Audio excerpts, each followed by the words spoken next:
For example 5, we are given a man who weighs 80 kilograms and he is on an elevator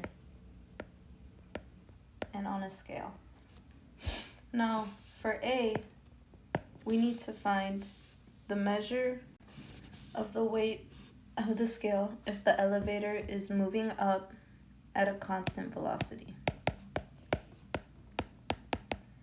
So when it is moving up at a constant velocity. Now we know that when the velocity is constant, acceleration is 0. The upward movement will represent the normal force acting on the person from the scale.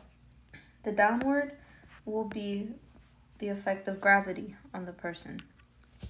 Now, Newton's law states that the sum of all forces equals mass times acceleration.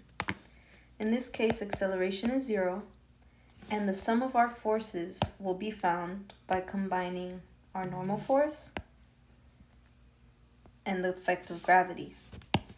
They are going in opposite directions, so I will say that the normal force is moving in the positive and that the effect of gravity is moving in the negative. And the equation will be written as N minus mg, which also results in N equals mg. The same thing can be applied when we are talking about an elevator with a constant velocity, but this time it's moving down. Even if it's moving down, the acceleration will still equal 0, and N will equal mg. For problem C, it is moving up, but this time it is moving up with an acceleration of 4 meters per second. So, our normal force is going up, and the effect of gravity is going down. Because the elevator is moving up, I'm going to determine that this is positive and this will be negative. So, with this information, I can find N.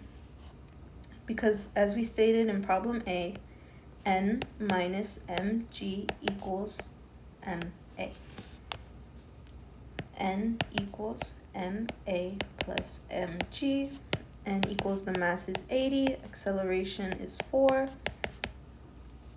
mass is 80, gravity is 10, N equals 320 plus 800, which gives us 1,120. Now for problem D, we are given an acceleration of negative 4 meters per second, and the elevator is supposed to be moving down. So,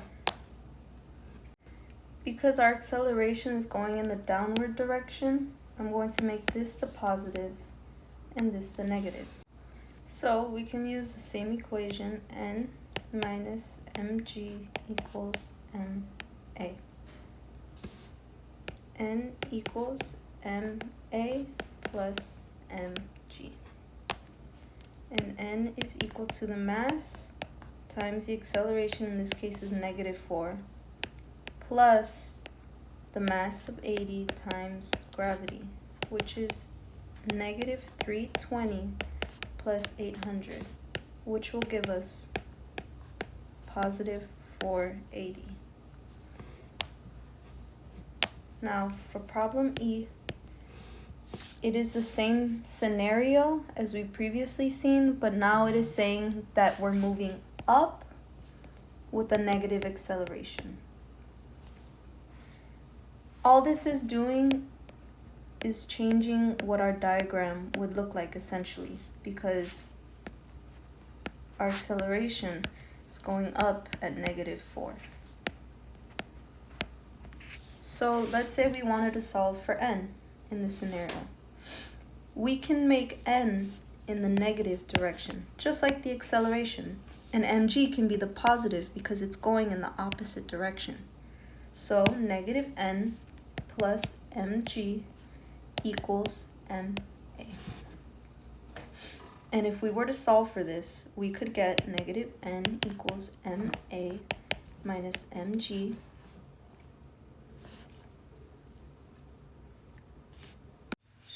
So I'm just going to solve it like this. 80 times negative 4 minus mg, which is negative 320 minus, it would be 800 because mass is 80, gravity is 10. And we would get negative n is 1120, divide by negative 1 on each side, you get 1120. And f, you apply the same concept because it is telling us that we're going to move down at a positive acceleration of 4 meters per second. So our elevator is moving this way in a positive direction and this way in a negative direction. So I would write negative n plus mg equals ma. Negative n equals ma minus mg. Negative n equals 80 times 4 minus 80 times 100, which would give us 320 minus 800, which equals negative 480. Divide by negative 1 on each side, and n equals 480.